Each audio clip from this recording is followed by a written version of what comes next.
Mengatasi gangguan kepribadian dengan terapi. Sebelumnya, kita harus cari tahu dulu nih, apa sih gangguan kepribadian itu? Gangguan kepribadian adalah salah satu jenis penyakit mental. Kondisi ini menyebabkan penderitanya memiliki pola pikir dan perilaku yang tidak normal dan sulit untuk diubah. Penderita gangguan kepribadian juga mengalami kesulitan untuk memahami situasi dan orang lain. Umumnya, gangguan kepribadian muncul pada usia remaja atau awal dewasa. Gangguan kepribadian seringkali tidak disadari oleh penderitanya, tetapi sangat dirasakan oleh orang-orang di sekitar penderita. Hal ini dapat menyebabkan masalah pada lingkungan sosial, baik di rumah, sekolah, bisnis, ataupun pekerjaan. Penyebab gangguan kepribadian belum diketahui secara pasti, seperti kepribadian yang normal, kepribadian tidak normal pun dibentuk oleh banyak faktor. Penyimpangan pada faktor-faktor inilah yang dapat membentuk gangguan kepribadian. Dua faktor utama yang dinilai sangat berperan besar dalam terbentuknya gangguan kepribadian adalah gen yang diwariskan oleh orang tua dan juga lingkungan. Berikut adalah beberapa faktor yang diduga dapat meningkatkan risiko terjadinya gangguan kepribadian.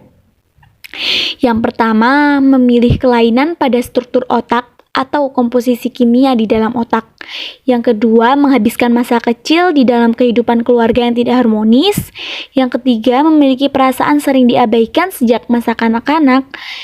Yang kelima, mengalami pelecehan sejak anak-anak, baik secara verbal maupun fisik. Selanjutnya, memiliki tingkat pendidikan yang rendah. Dan yang terakhir, menjalani hidup di tengah keluarga yang mengalami kesulitan ekonomi.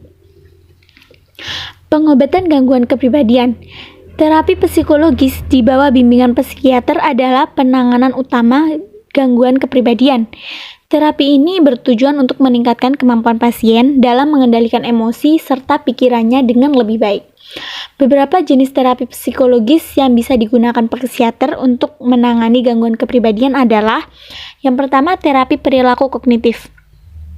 Terapi ini bertujuan untuk mengubah cara berpikir dan perilaku pasien ke arah yang positif. Terapi perilaku kognitif didasarkan kepada teori bahwa perilaku seseorang merupakan wujud dari pikirannya. Artinya, jika seseorang berpikiran negatif, maka perilakunya pun akan negatif. Begitupun sebaliknya. Terapi ini mengajak pasien bertatap muka dengan terapis untuk menggali penyebab dari kondisi yang dialaminya. Lalu pasien akan diajak untuk mengubah pola pikir dan perilaku yang salah. Sebagai contoh, merokok selama ini sering dianggap dapat mengalihkan stres. Teknik CBT membantu Anda menyadari bahwa pola pikir tersebut salah dan perlu diubah. Tak hanya mengubah pola pikir, pasien juga akan diajarkan berperilaku baru yang lebih berguna untuk mengalihkan stres, seperti olahraga, menulis buku harian, atau menarik napas dalam. Anak-anak maupun orang dewasa bisa mengikuti terapi ini. Namun, untuk anak-anak sebaiknya merujuk pada terapis yang sudah terbiasa menghadapi pasien anak-anak. Terapi perilaku kognitif bermanfaat untuk mengatasi berbagai macam gangguan mental. Terkadang terapi ini dikombinasikan dengan obat-obatan tertentu agar manfaatnya menjadi lebih maksimal. Beberapa kondisi yang dapat diatasi dengan terapi kognitif dan perilaku adalah depresi, gangguan kecemasan, gangguan stres pasca trauma, kecanduan alkohol, rokok, obat-obatan, dan lain-lain, fobia atau trauma psikologis, dan gangguan kepribadian ganda. Selanjutnya, terapi psikodinamik. Terapi ini bertujuan untuk mencari tahu dan membenahi segala bentuk penyimpangan yang telah ada sejak masa kanak-kanak. Setelah diketahui, pasien akan diajarkan cara untuk menghadapi masalah-masalah terkait penyimpangan tersebut secara mandiri. Terapi ini memiliki ciri khas membuat pasien melakukan refleksi diri dan berfokus dengan hubungan pasien dengan dunia di sekelilingnya. Meski tidak selalu kebanyakan praktik, terapi ini berdurasi lebih pendek daripada psikoanalitik dengan jumlah sesi yang juga lebih sedikit. Secara singkat, tujuan dari terapi ini adalah membentuk proses psikologi dalam diri pasien, sehingga ia bisa mengurangi gejala penyakit mental yang dimiliki dan dapat meningkatkan kualitas hidupnya di masyarakat. Terapi ini fokus mengenali, mengakui, memahami, mengekspresikan, dan mengatasi perasaan negatif atau kontradiktif, serta emosi yang ditekan untuk meningkatkan pengalaman dan hubungan interpersonal pasien. Caranya dilakukan dengan mendorong pasien untuk berbicara berbicara secara terbuka.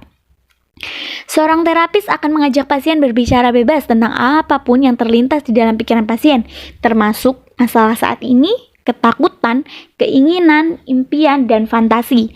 Lewat pembicaraan ini, pasien bisa memahami harga diri, mengoptimalkan bakat dengan kemampuan yang dimiliki, belajar mempertahankan hubungan yang dimiliki, dan membangun menjadi lebih baik. Dengan begitu, pasien dapat terbantu dalam memahami asal-usul kesulitan yang tidak mampu diatasi sendiri. Dan terapis dapat mengenali sumber masalah dan membantu pasien untuk mengatasinya. Hal ini tentu bisa mengubah perilaku pasien dalam mengatasi kesulitan-kesulitan yang dihadapi. Selanjutnya, yang terakhir yaitu terapi interpersonal. Terapi ini didasarkan kepada teori bahwa kesehatan mental seseorang sangat dipengaruhi oleh interaksi mereka dengan orang lain.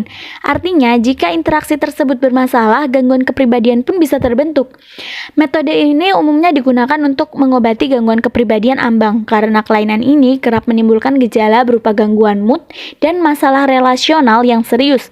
Hal ini dilakukan agar seseorang dapat mencari solusi atas masalah yang terjadi antara diri sendiri dan orang-orang di sekitarnya. Dengan rutin melakukan pengobatan ini, diharapkan masalah yang terjadi dapat teratasi atau lebih baik. Terapi interpersonal berfokus pada cara seseorang untuk berinteraksi dengan keluarga dan teman. Terapi ini sering dilakukan secara personal bertatap muka dengan terapis agar dapat mengatasi depresi yang terjadi. Gagasannya adalah cara seseorang untuk berkomunikasi dengan orang lain dapat mempengaruhi suasana hati dan perasaannya. Selain itu, dapat meningkatkan keterampilan komunikasi menjadi lebih baik. Di sisi lain, terapi ini berfokus pada keluarga, terutama dilakukan untuk mengatasi gangguan bipolar. Terapi ini mendidik keluarga pengidap masalah mental tersebut terkait kondisi salah satu anggota keluarganya dan memberitahu cara yang paling efektif untuk menanganinya. Lalu hidup secara efektif dengan gangguan yang berhubungan dengan kondisi-kondisi tersebut. Sekian, terima kasih.